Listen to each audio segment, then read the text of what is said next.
Olá, tudo bem com você? Dessa vez vamos para mais um vídeo da nossa minissérie A Reforma. Enfim, quando nós falamos ontem sobre a Reforma Protestante, nós citamos os 5 solas, que foram o lema, né? As 5 características do lema da Reforma Protestante. E o primeiro deles, que eu citei ontem, é o sola scriptura, que significa somente a Escritura. A Bíblia é um livro que contém 66 livros compilados dentro dela, 2 testamentos, o Antigo e o Novo Testamento, e ela tem uma unidade perfeita em que o Antigo fala com o Novo, em que tudo se encaixa e fala sobre a história da redenção, em que Deus começa criando todas as coisas para a sua glória e tudo ele viu que era muito bom. Mas aí o ser humano se rebela contra esse Deus, o rejeita e, por conta disso, a maldição do pecado entra no mundo e com todas as mazelas do pecado, as doenças, a morte, a crueldade, a devastação do meio ambiente, tudo vem à tona. Mas Deus não abandona o ser humano à sua própria sorte. Ele vai ao encontro do ser humano e o busca. E ele faz isso através de vários episódios durante toda a Bíblia, e mostrando ao ser humano que ele não poderia se salvar sozinho. Então ele envia o seu Filho Jesus, o cumprimento das profecias lá do Antigo Testamento. E esse agora é o próprio Deus encarnado, Deus em carne, aqui na Terra. E ele então morre na morte de cruz, ele vive uma vida perfeita, e agora todos aqueles que creem nele terão não somente o perdão dos seus pecados, mas um novo céu e uma nova terra que ele está preparando, a restauração de todo esse mundo que ele criou, mas foi manchado pelo pecado. Ele está criando um lugar onde não haverá mais pecado. Basicamente essa é a história da Bíblia.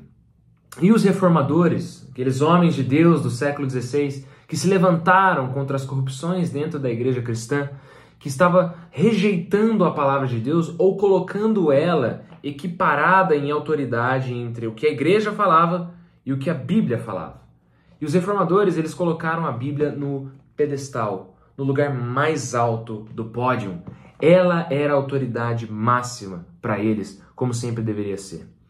Um texto-chave para entender isso é 2 Timóteo capítulo 3, versículos 16 e 17. Aqui o apóstolo Paulo está falando com seu discípulo Timóteo que chegariam dias difíceis, em que as pessoas teriam coceira nos ouvidos para ouvir essa doutrina. Elas iam chamar mestres para si para falar para elas o que elas querem ouvir, não o que elas precisam ouvir.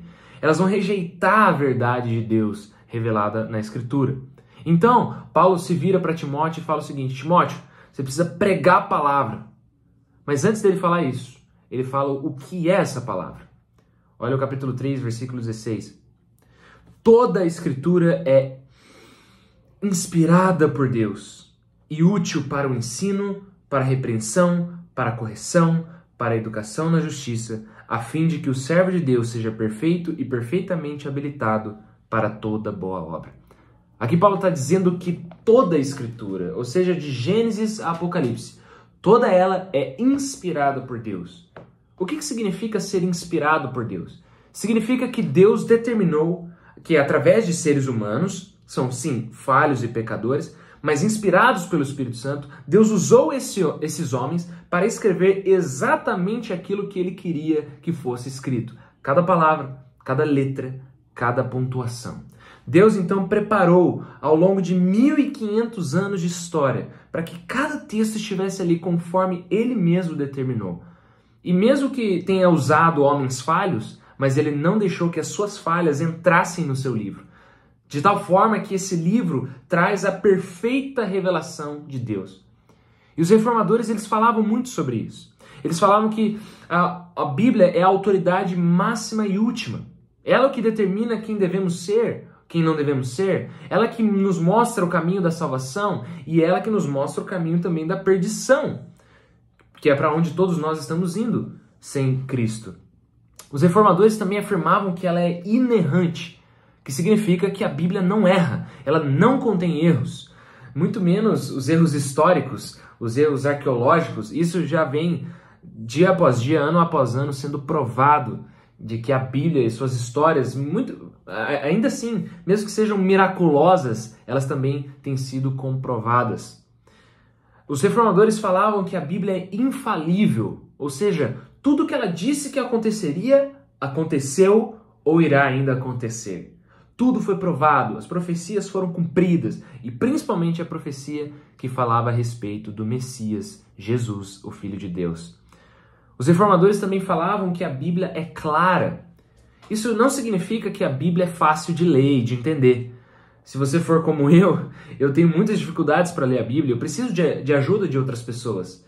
Só que a mensagem principal dela, segundo os reformadores, era clara, era fácil, até mesmo uma criança conseguia entender a mensagem principal, o núcleo, a pérola mais brilhante da Bíblia, que é o Evangelho, que são as boas notícias da salvação. Isso é claro para qualquer um. Na época dos reformadores, a igreja falava, olha, se a gente entregar a Bíblia para o povo vai começar a distorcer e tudo mais, então é melhor que só a gente fique com ela e que ela só seja lida no latim, só a elite clerical poderia ter acesso. Os reformadores disseram, o quê? Vocês estão malucos? Precisamos traduzir esse tesouro para que esteja na mão da pessoa mais simples, para que lendo ela encontre a salvação. Mais que isso, eles diziam que a Escritura Sagrada, a Bíblia, ela é suficiente. Isso significa que não precisamos de nenhum outro livro, não precisamos de nenhuma outra revelação, não precisamos de nenhum outro intérprete. A Bíblia é suficiente para a salvação, é suficiente para nos mostrar como viver aqui neste mundo para agradar ao Senhor. Algumas aplicações importantes. Primeiro, tem surgido, já desde muito tempo, algumas religiões, alguns movimentos ideológicos e crenças que equiparam a Bíblia com algum outro livro ou alguma outra revelação. Os reformadores diriam, as pessoas estão loucas. É tolice você equiparar um livro desse com qualquer outro. Este livro é inigualável, incomparável. Mais do que isso, quando nós lemos a Bíblia, não podemos simplesmente determinar o que entendemos acerca da Bíblia. Há sim um método de interpretação em que a própria Bíblia interpreta a si mesma. Ou seja, se há um texto obscuro de entender, algum outro texto na sequência da Bíblia irá explicá-lo melhor. Portanto, eu não posso simplesmente ler um texto e falar, eu acho que é isso, e aí eu vou lá e determino o que é, o que não é. Não, a própria Bíblia interpreta a si mesma. Terceira e última aplicação. Há também um movimento que tenta atualizar a Bíblia, que diz que a Bíblia é antiga, arcaica, que tem muitas coisas obsoletas. Então, deveríamos mudar algumas coisas, tirar algumas coisas, acrescentar outras. Não. Os reformadores diriam, a palavra de Deus é suficiente e toda ela deve ser pregada. Nada de atualizar, não. A Bíblia é atemporal. O que ela foi ontem, ela sempre será. O que mudam são as estações, são as culturas e são os tipos de pecados que cometemos. Mas a palavra de Deus, ela jamais mudará e não deve mudar. Porque céus e terra passarão, mas a palavra do Senhor dura para sempre. Sola Escritura. E aí, você confia nesse livro? Que Deus te abençoe.